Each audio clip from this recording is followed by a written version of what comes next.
esa costumbre de decir feliz año nuevo y próspero año nuevo. Sin embargo, el siguiente año parece ser más trágico que el año pasado. La verdadera felicidad y la prosperidad las podemos encontrar solo en relación al autor de la vida y de la creación. Si estamos bien con Él, si caminamos con Él, podemos decir feliz año y próspero año nuevo. Pero si no estamos bien con Dios, es difícil decirle a alguien feliz año nuevo, porque puede ser más trágico. Siempre me he dado cuenta de esto. Terminamos el año, comenzamos el año, y durante el nuevo año que transcurre, suceden cosas peores. No son mejores. Ahora, eso está escrito en la Biblia, que este mundo se va a volver insoportable, caótico, difícil de arreglar las cosas. Entonces, feliz año nuevo y próspero año nuevo solo es una frase, a menos que estemos bien con Jesucristo, el que tiene todo en sus manos. Si está con Cristo Jesús, si camina con Él, si vive con Él, si anda con Él, feliz año nuevo, próspero año nuevo. Y toda prosperidad debe comenzar no con el dinero, no con el negocio, no con la empresa. Toda prosperidad debe comenzar con nosotros.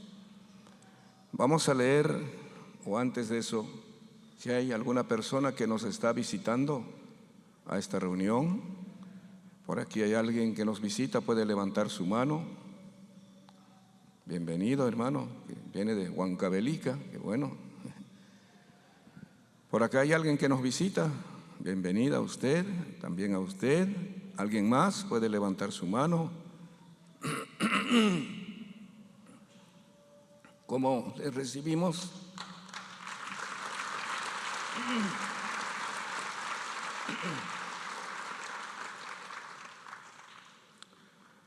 Entonces, vamos a abrir las Escrituras en el libro de los Salmos, capítulo 85. Salmo 85, de 1 al 9. Dice la palabra: fuiste propicio a tu tierra, oh Jehová. Digan gloria a Dios. Volviste la cautividad de Jacob. Perdonaste la iniquidad de mi pueblo. Todos los pecados de ellos cubriste. Reprimiste todo tu enojo. Te apartaste del ardor de tu ira. Digan conmigo el versículo 4, lean en voz alta: restáuranos, oh Dios de nuestra salvación, y haz cesar tu ira de sobre nosotros. ¿Estarás enojado contra nosotros para siempre? ¿Extenderás tu ira de generación en generación? ¿No volverás a darnos vida para que tu pueblo se regocije en ti? Muéstranos, oh Jehová, tu misericordia y danos tu salvación. Escucharé lo que hablará Dios, porque hablará paz a su pueblo y a sus santos, para que no se vuelva a la locura. Ciertamente cercana está tu salvación a los que le temen, para que habite la gloria en nuestra tierra. Amén. Escucharé lo que hablará Jehová Dios. ¿Cuántos de ustedes están dispuestos a escuchar lo que el Señor quiere decirnos? Cuando pasa el año, muchas cosas quedan deterioradas. La casa, los muebles, las máquinas, los equipos, la ropa, quedan en deterioro. ¿Qué hacemos? O bien seguimos así con las cosas deterioradas, dañadas, envejecidas, malogradas, o las reparamos, las restauramos, cambiamos o compramos cosas nuevas. Compramos nuevos muebles, nuevos equipos, nuevos aparatos. Por lo menos usamos allí la gratificación y cosas por el estilo. Está bien, hay que reparar las cosas. No hay que convivir mucho con cosas dañadas, cosas deterioradas, cosas viejas. Siempre hay que renovar. Hay que pintar la casa por dentro y por fuera para que esté por lo menos presentable, para que digan, aquí vive un evangélico, su casa está bien arregladita, su casa está bonita. Pero todo eso no haría ningún bien si en nosotros mismos no hay restauración, no hay reparación y no hay cambios. Por eso hoy quiero hablarles sobre este tema: seamos restauradores, no destructores. Cada año que pasa deja muchas cosas dañadas y deterioradas que necesitan urgente reparación. De ese daño o deterioro no están exentos ni el creyente ni la iglesia. La palabra restaurar, entre otras cosas, significa recuperar, recobrar, reparar, restablecer, renovar, componer y arreglar. Entonces, la manera más sabia y prudente, ¿cómo sería comenzar el año? La manera más sabia y prudente. ¿No les parece que comenzaríamos restaurando las cosas que están deterioradas en nuestra vida espiritual, en nuestro servicio al Señor, en la iglesia? Muchas cosas por restaurar, por reparar, por renovar, por restablecer. Porque si seguimos con esas cosas viejas, nos van a hacer daño, van a perjudicarnos y vamos a terminar el año, o el siguiente año va a ser peor que el año pasado, porque no hemos reparado las cosas en su oportunidad. Reparar nuestra vida espiritual, por ejemplo, reparar nuestra comunión con Dios, reparar nuestra relación familiar y todo lo demás. Entonces hoy vamos a hablar acerca de esta palabra restaurar. Restaurar el altar arruinado, restaurar el culto a Dios, restaurar los muros caídos, restaurar la libertad y restaurar al hermano caído o restaurarlo espiritualmente. Comencemos. ¿Qué cosas hay que restaurar? Primero, restaurar el altar arruinado. ¿Están escuchando? En Primero de Reyes 18:30 dice así la palabra: entonces dijo Elías a todo el pueblo: acercaos a mí. Y todo el pueblo se le acercó, y él arregló, a ver, digan, y él arregló el altar de Jehová que estaba arruinado. Arregló el altar de Jehová que estaba arruinado. Escuchen ahora, no voy a hablar mucho de los altares. Hay mucho que enseñar y hablar de los altares, más que todo en el Antiguo Testamento. El altar era un lugar donde se ofrecían los sacrificios a Dios, sea por los pecados personales o por los pecados del pueblo. Tenía el propósito de aplacar la ira de Dios contra el pecado, otorgar el perdón al ofensor, restaurar la paz y la comunión con Dios, entre el ofensor y Dios o entre Dios y su pueblo. En segundo lugar, el altar también era un lugar de adoración a Dios. habían dos altares en el tabernáculo o en el templo de los judíos. Primero estaba el altar del holocausto, que estaba en el atrio, y allí se ofrecían las víctimas de animales que se sacrificaban. Esos animales sacrificados para nosotros significaba arrepentimiento. Una persona que se arrepentía presentaba sus sacrificios en una oveja, en un becerro, o en un cabrito o una paloma. En lugar del pecador morían esos animales. Pero también los animales que eran sacrificados simbolizaban a Jesucristo, que iba a ser sacrificado por nosotros. Y luego, ya en el lugar santo estaba el altar del incienso. Y entonces allí se ofrecía el incienso aromático, símbolo de oración y adoración. El incienso aromático era símbolo de oración y adoración. Cuando Dios percibía el olor fragante del incienso que subía al cielo, se compadecía de su pueblo, perdonaba los pecados del pueblo y luego bendecía a su pueblo, y a veces bendecía al doble de lo que había hecho antes.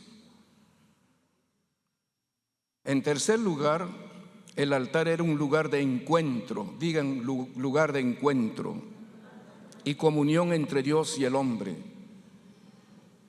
Desde el altar, a veces Dios hablaba con Moisés, Dios hablaba con los sacerdotes, daba palabra de consuelo, daba palabra de esperanza, daba palabras de bendición, tanto para sus siervos como para el pueblo. Dios hablaba desde allí. Así que allí manifestaba su satisfacción de esa ofrenda aromática, su gracia y propósito manifestaba a sus siervos desde ese lugar. En el tiempo de Elías, del profeta Elías, el altar estaba arruinado, como puede suceder ahora en los altares de muchos evangélicos, arruinado.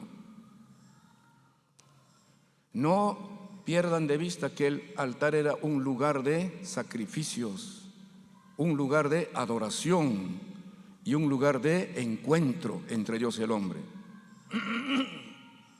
Perdonen. Estaba arruinado ese altar a consecuencia de la apostasía. El pueblo había apostatado, había negado a su Dios y Señor.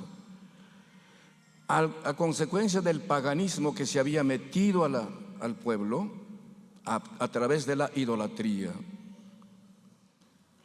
Acab y sus antepasados, el rey Acab de Israel y sus antepasados habían arruinado los altares de Dios, y en vez de los altares de Dios habían levantado altares al dios Baal y al dios o a la diosa Astarte. ¿Sabe qué significa eso?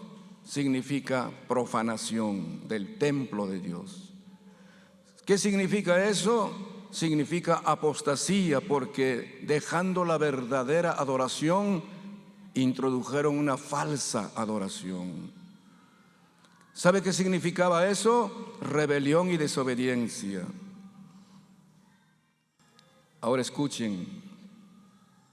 Así muchos creyentes no solo han abandonado sus altares de oración y adoración, porque la oración y la adoración no debe hacerse únicamente en el templo, debe hacerse en la casa. Se ha escuchado hablar del altar familiar, cuando la familia se reúne para alabar a Dios, orar, leer la palabra, meditar en la palabra. Han abandonado, pero no solamente han abandonado los altares, sino que los han arruinado.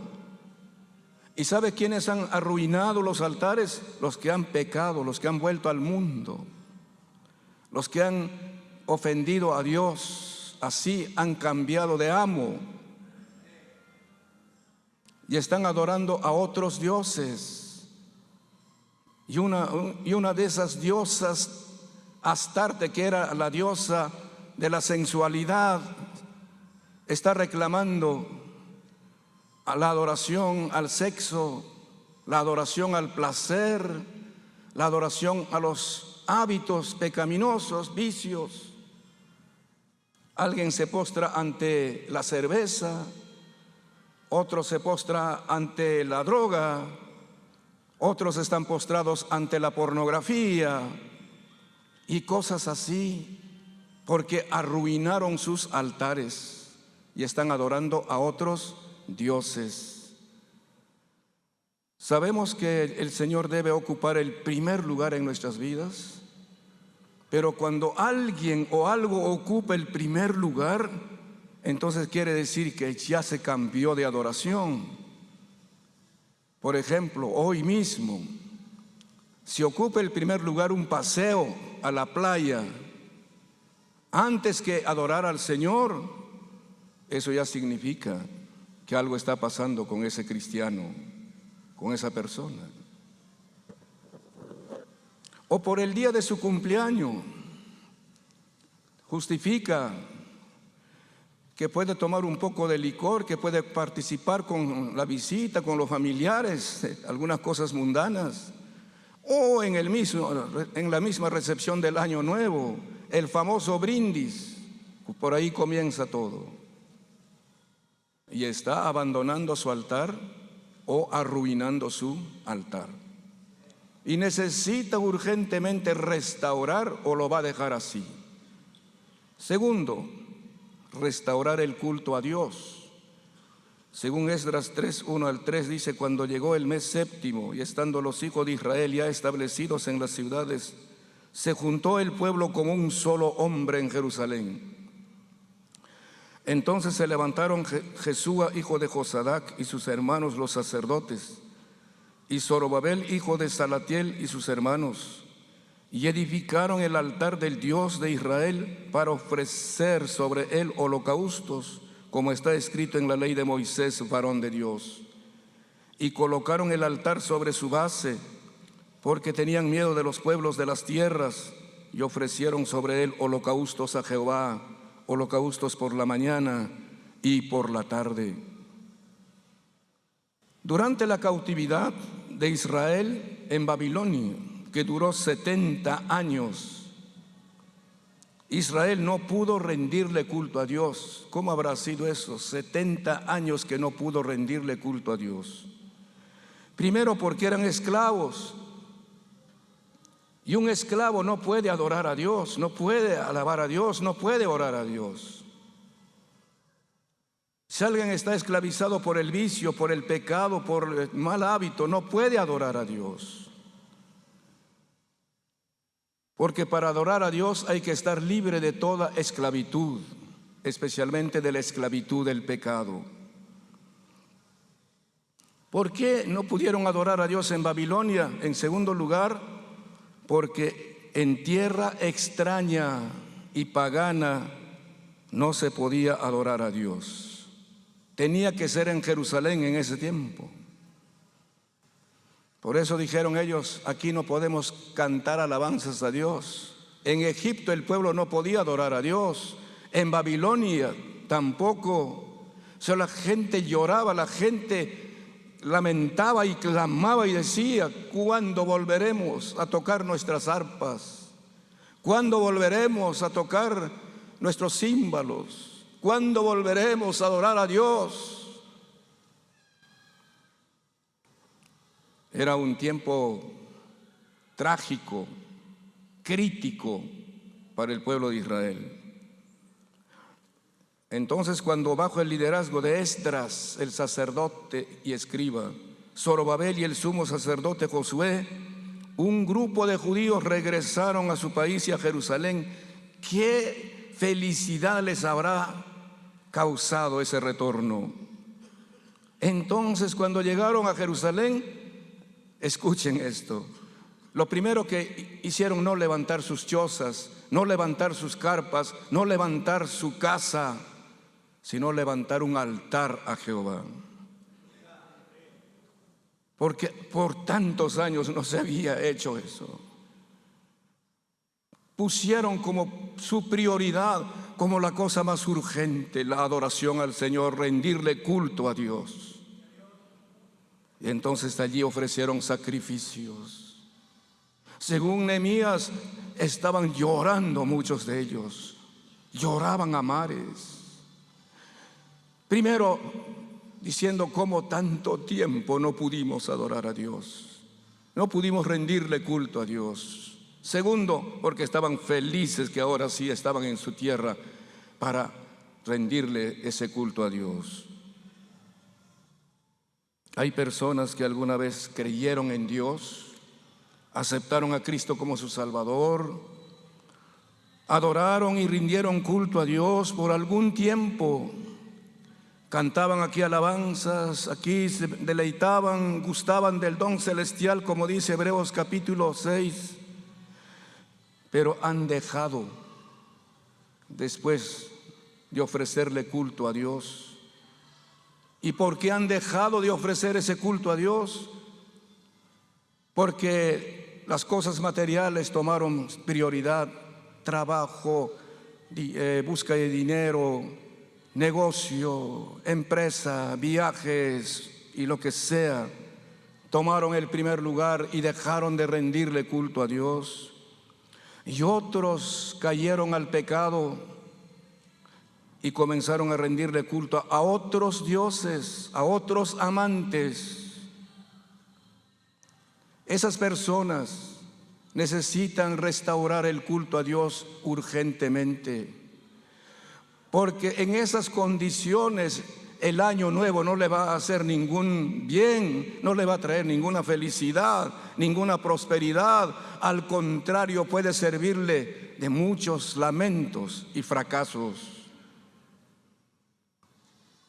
Yo personalmente he experimentado hasta el día de hoy que adorar al Señor es el mejor momento.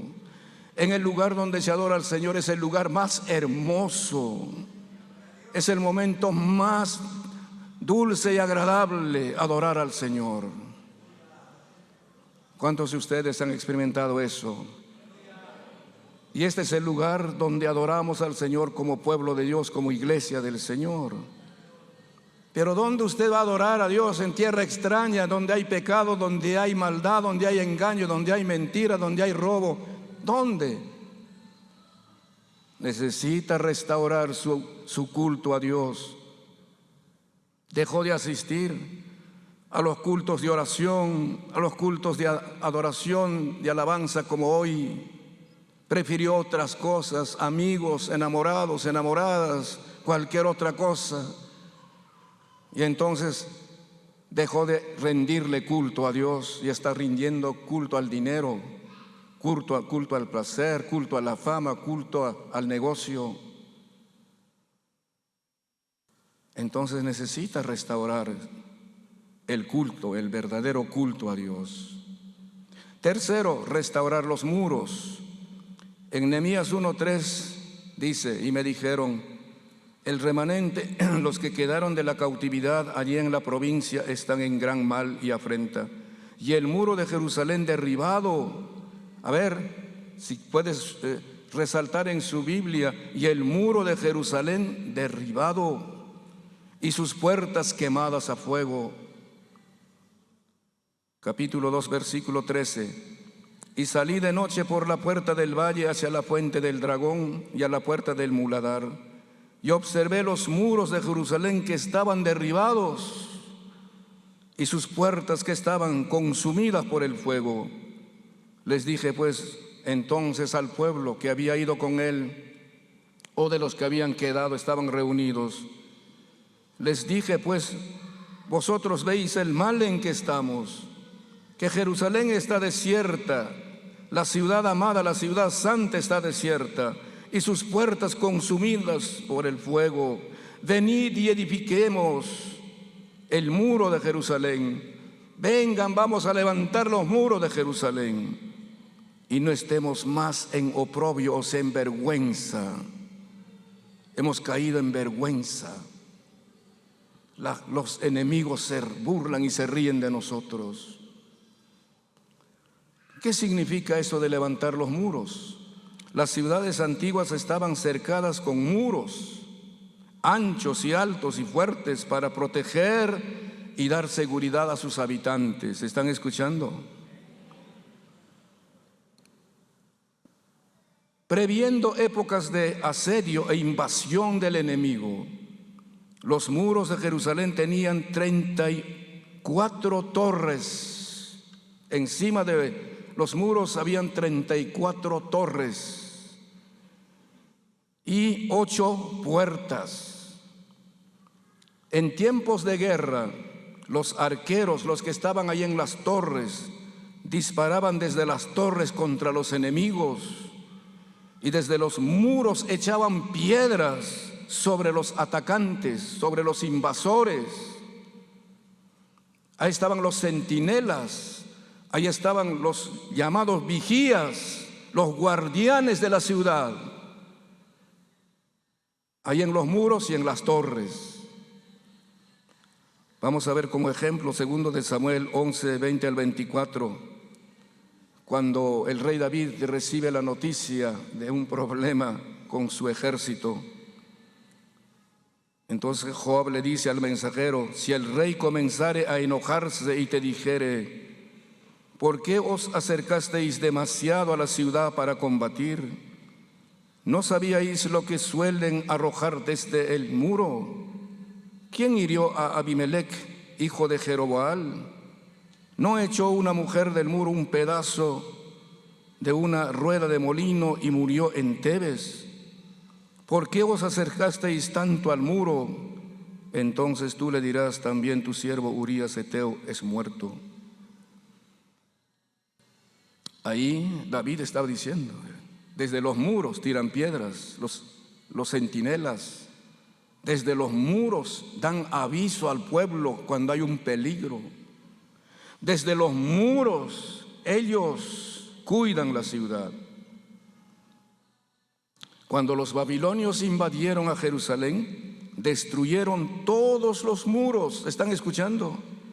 Saquearon la ciudad y miles de judíos fueron llevados cautivos a Babilonia. Por eso es que Nehemías, cuando ya Medo-Persa había tomado dominio sobre todos los pueblos y él estaba en el palacio del rey, Nehemías se interesó mucho en la situación de su pueblo y pidió permiso al rey para ir a levantar los muros de Jerusalén, que no era un trabajo sencillo. Así que él sintió en su corazón esa pasión, esa compasión de levantar los muros. Escuchen, hermanos, me gustaría predicarles sobre los muros con mayor amplitud. Esos muros que protegían y daban seguridad a la ciudad y a sus habitantes simbolizaban la protección de los creyentes, la protección de la iglesia. La pregunta es: ¿quién o quiénes son los protectores de los creyentes? ¿Quiénes son los protectores de la iglesia? ¿O es que estamos desamparados, o estamos abandonados? ¿Hay alguien que proteja a usted? ¿Hay alguien que protege a mí? ¿Hay alguien que proteja a la iglesia La Hermosa? Entonces tenemos a nuestro protector, el Dios Todopoderoso. Tenemos a Jesucristo, nuestro Señor y Salvador. Tenemos al Espíritu Santo. Antes de construir los muros, cuando Israel estaba en camino de Egipto a Canaán, ¿qué les defendía? ¿Qué les protegía? ¿Alguien ha leído la historia? Rápidamente podríamos decir los ángeles, pero dice la palabra: había una columna de nube que guiaba y protegía al pueblo en el día. Digan: columna de nube. Y había una columna de fuego en las noches. que alumbraba al pueblo y que protegía al pueblo. Solo un dato: cuando Faraón organizó su ejército para perseguir a Israel, que había salido de Egipto, y estaban encerrados ahí en el Mar Rojo y en los cerros, a uno y a otro lado, y por detrás venía el ejército de Faraón, estaban asustados, desesperados, pensaban que allí iban a ser aniquilados. Pero dice la palabra que la columna de fuego que iba delante del pueblo se puso detrás del pueblo, entre el ejército de Egipto y el pueblo de Israel, y no les permitió a los egipcios acercarse al pueblo de Israel. Entonces, ¿quiénes son nuestras defensas? Pero si usted se aleja de Dios, usted endurece su corazón, usted peca contra el Señor, desobedece a Dios, se rebela contra Dios, se aparta de Él. ¿Quién es su defensa? ¿Están entendiendo? Si usted está separado de Dios, ¿quién es su defensa? Entonces los enemigos hacen lo que quieren con usted, los demonios hacen lo que quieren con usted.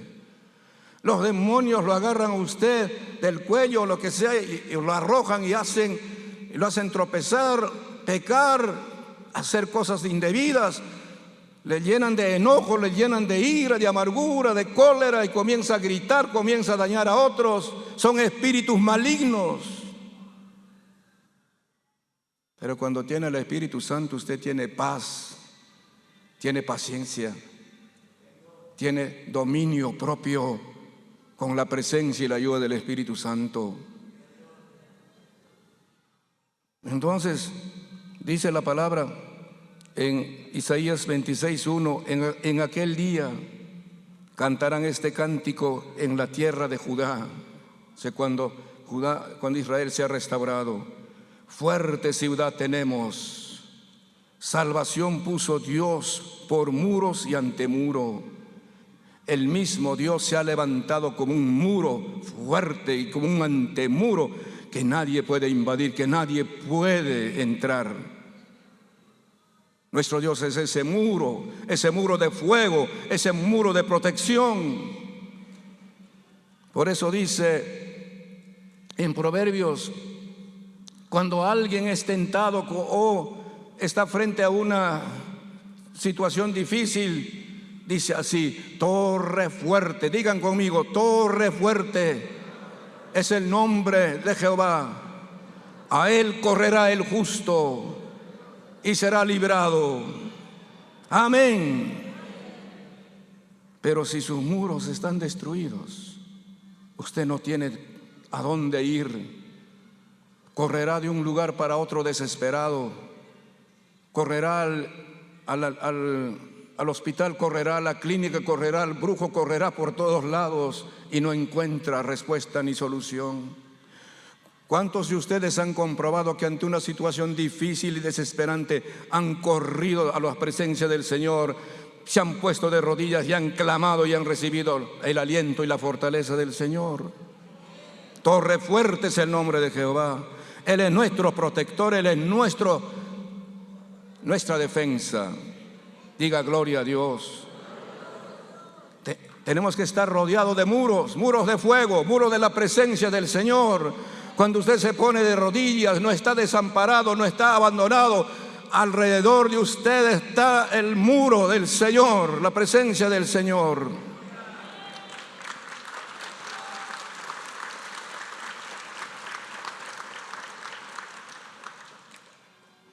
En Zacarías 2, 4 y 5 dice: sin muros será habitada Jerusalén, a causa de la multitud de hombres y de ganado en medio de ella.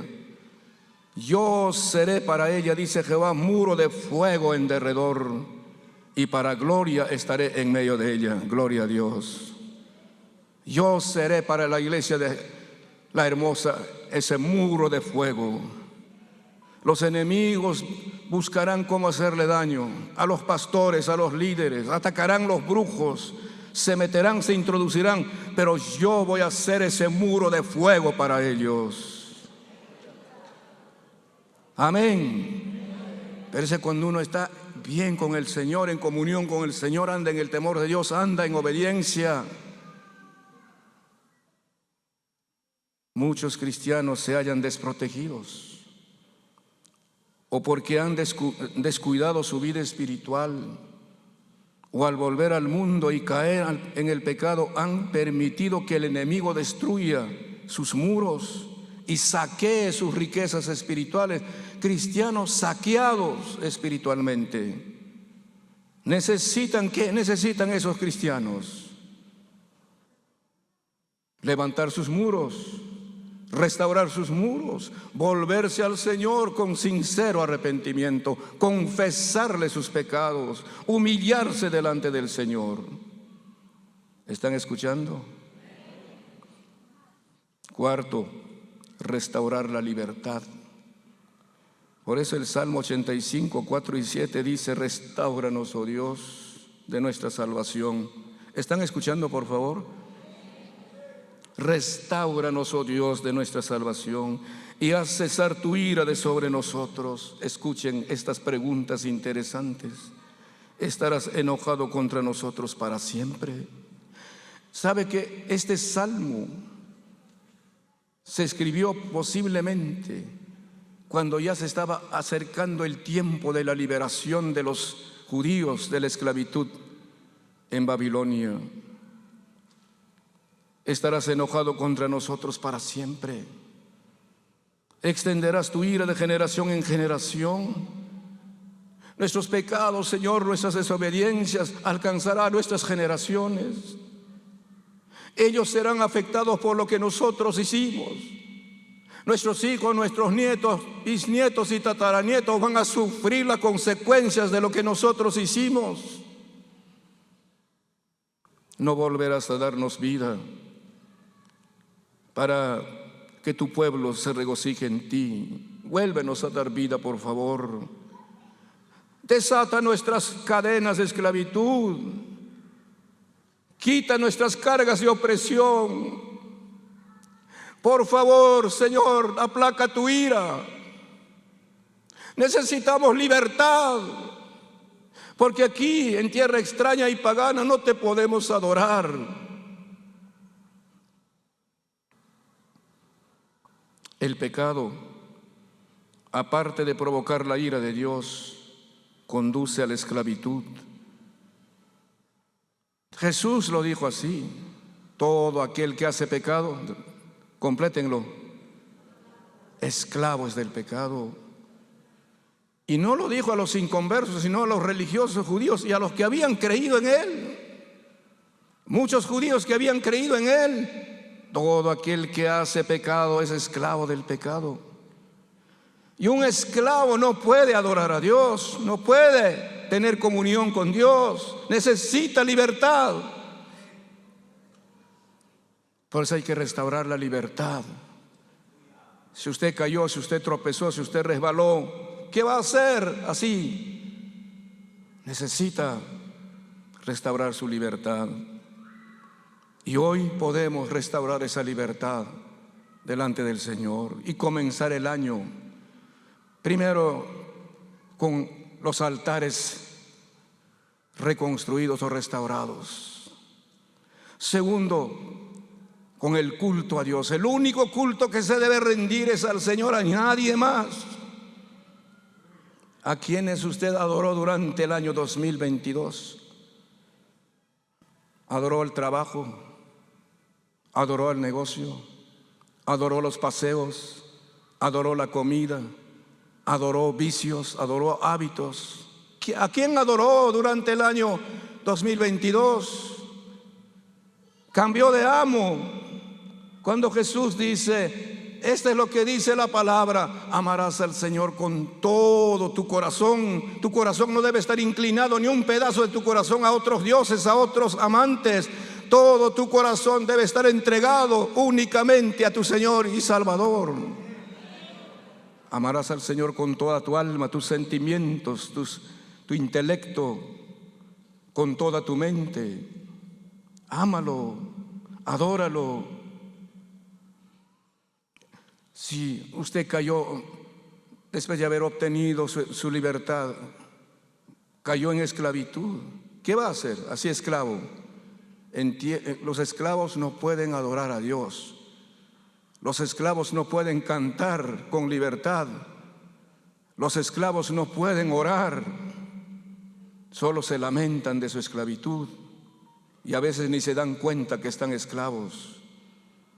Miren esta declaración: muéstranos, oh Jehová, tu misericordia y danos tu salvación. No volverás a darnos vida para que tu pueblo se regocije en ti. Yo quiero regocijarme en ti, Señor, y quiero que tú vuelvas a darme vida, esa libertad que yo tenía antes. Cómo levantaba las manos, cómo glorificaba al Señor, cómo adoraba al Señor, con qué devoción, con qué profundidad, con qué ánimo. Pero ahora tengo las manos caídas, ahora tengo las rodillas paralizadas que no se doblan.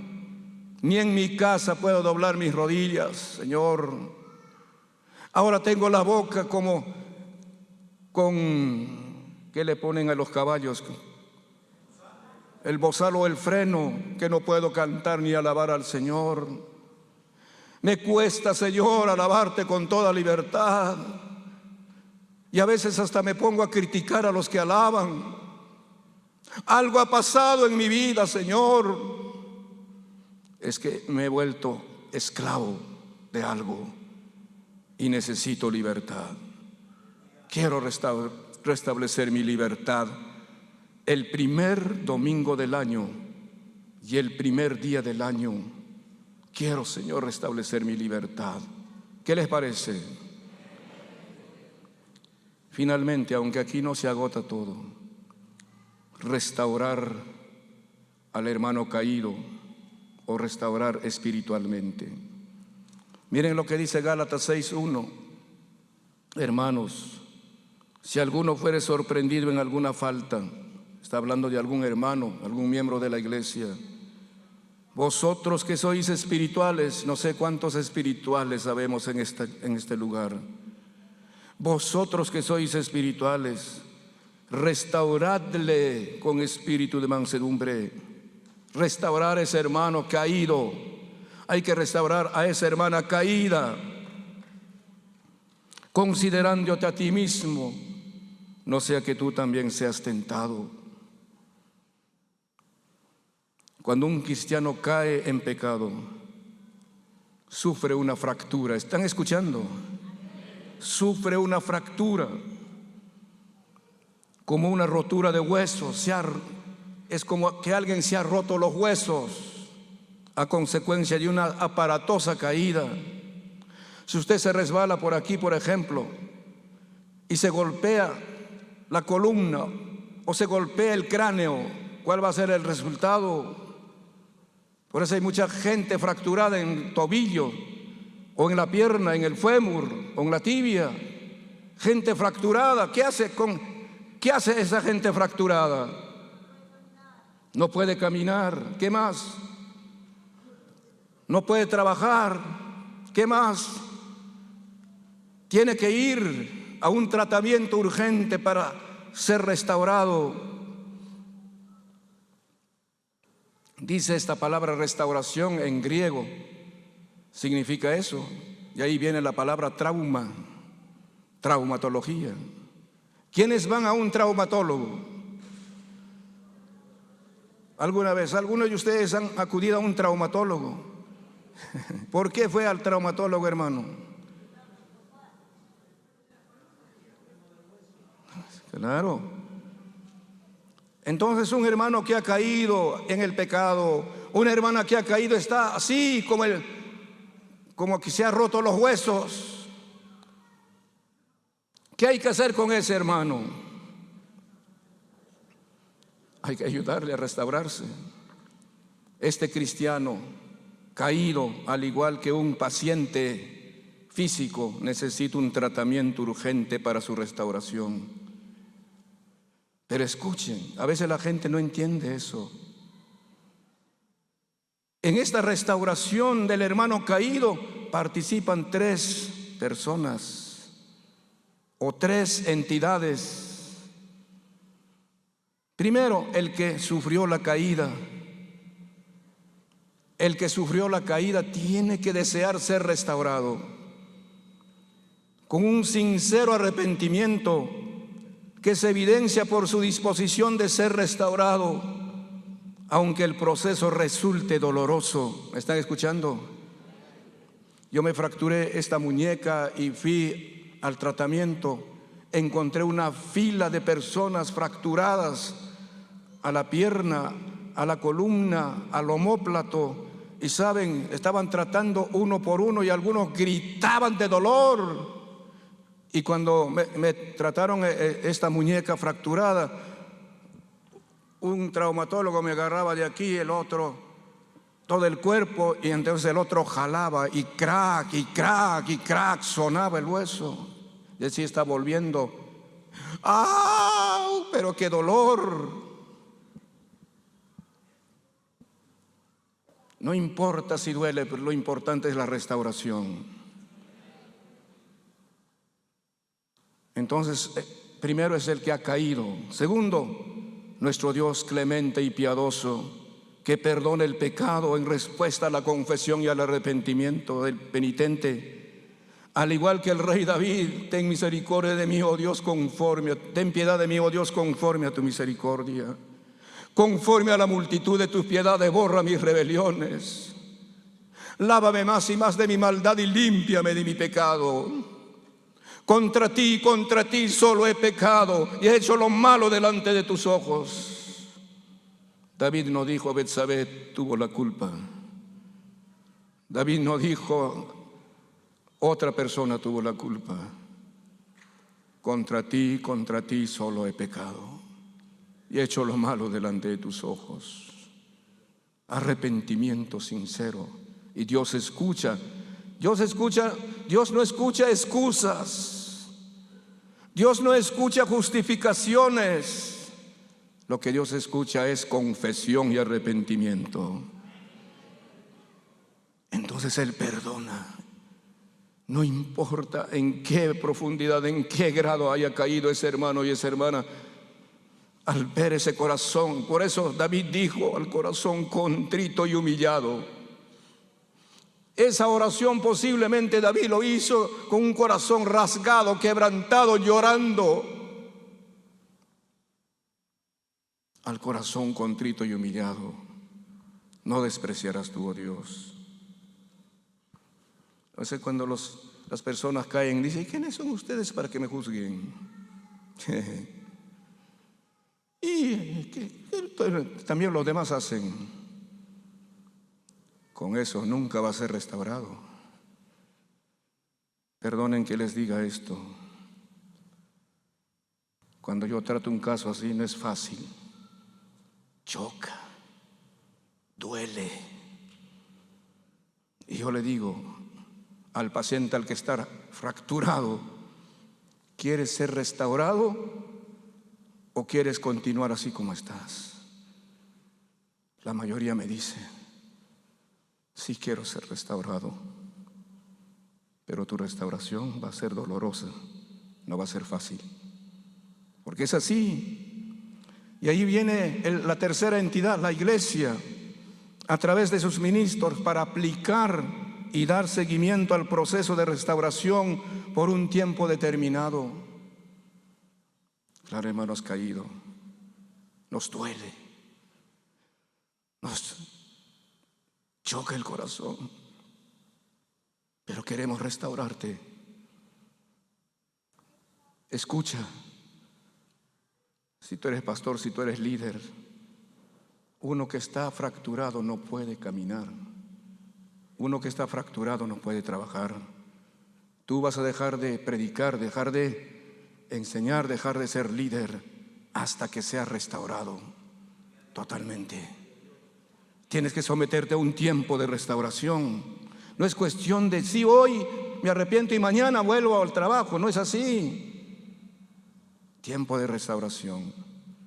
Entonces el apóstol Pablo nos dice, o el objetivo del proceso de restauración no es castigar, menos liquidar al que está fracturado, sino restaurarlo a la comunión con Dios y a la comunión con la iglesia, siguiendo las pautas que el apóstol Pablo nos da aquí cuando dice: hermanos, si alguno fuere sorprendido en alguna falta, vosotros que sois espirituales, que tenéis la presencia del Espíritu Santo, restauradlo con espíritu de mansedumbre, no atacando, no criticando, no golpeando, sino con espíritu de mansedumbre, considerándote a ti mismo, no sea que tú también seas tentado, no sea que tú también puedas caer.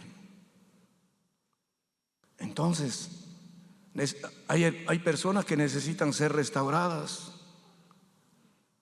Han cometido algún pecado y lo tienen escondido, lo tienen oculto, no quieren confesar, no quieren decir a nadie. Luchan allí en su interior y nunca van a salir de ese problema. Nunca van a vencer esa situación a menos que haya confesión. Salmo 32: mientras callé, mientras quise, Señor, encubrir mi pecado, pues se agravó sobre mí tu mano. De día y de noche no podía ni dormir. Comencé a enflaquecerme. Comencé, Señor, a sentirme tan mal. Entré a esa etapa de estrés. No podía ni dormir. Entonces dije: tengo que confesar mis pecados.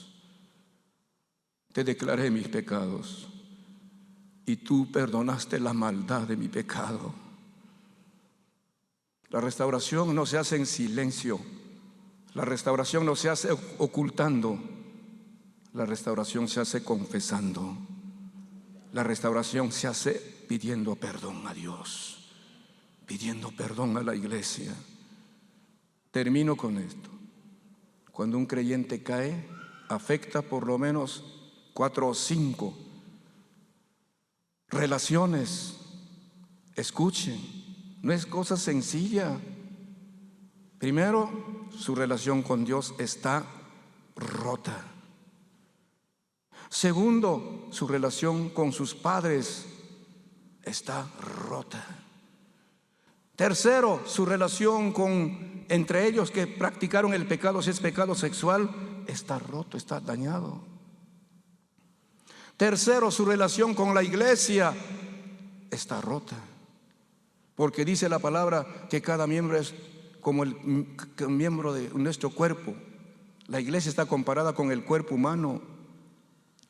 Si solamente el dedo meñique se lastima, todo el cuerpo es afectado, todo el cuerpo sufre. Entonces, un creyente que peca está dañando a toda la iglesia. Necesita restaurar todo eso, necesita reparar. ¿Y cómo se repara? No callando, no huyendo, no guardando silencio. Se repara confesando: les fallé, pequé contra ustedes, hermanos, les he ofendido delante de Dios, perdónenme por favor. Y he escuchado en la oficina donde trato con las personas arrepentimientos. He visto lágrimas que han caído diciendo: perdona por favor, ayúdame, necesito ser levantado, necesito ser restaurado. Y en ese momento el Señor está tratando con esa persona. Es como darle un abrazo. A pesar de que me fallaste, a pesar de que me ofendiste, a pesar de que me deshonraste con tu mal testimonio, te perdono, te abrazo para que sepas que te sigo amando.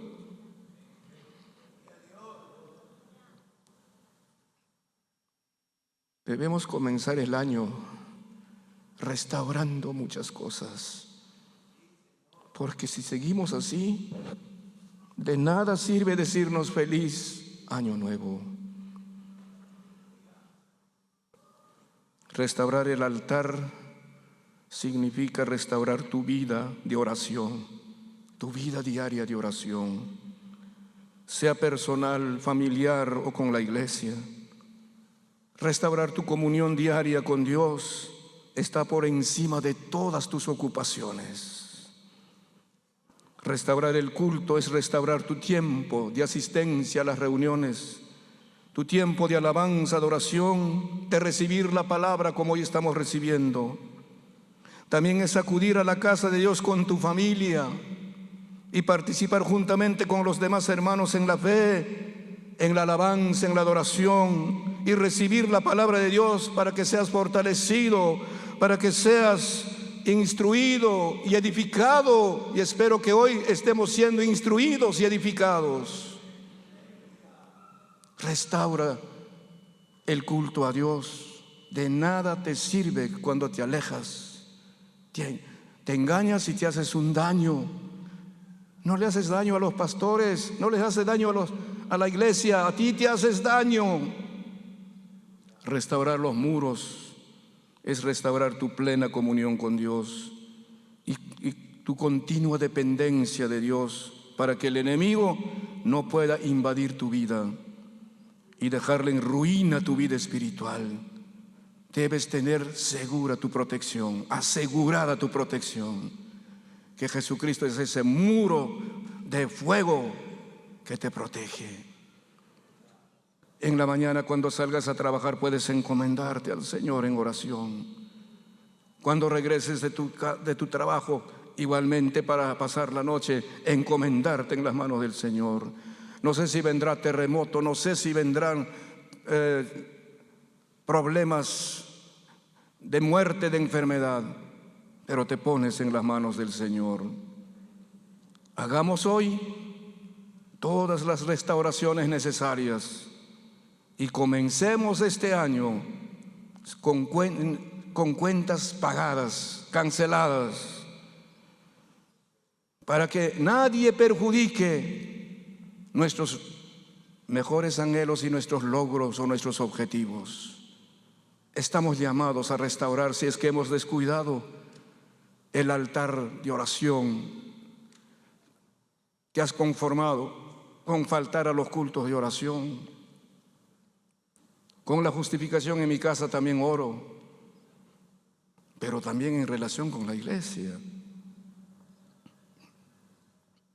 Si el Señor hubiese tenido en mente, cada quien ore en su casa, está bien orar en nuestra casa, es la oración personal, no hubiera establecido la iglesia. Es necesario juntarnos también con la iglesia. ¿A cuántos de ustedes les gusta la oración de otros, la ayuda de otros?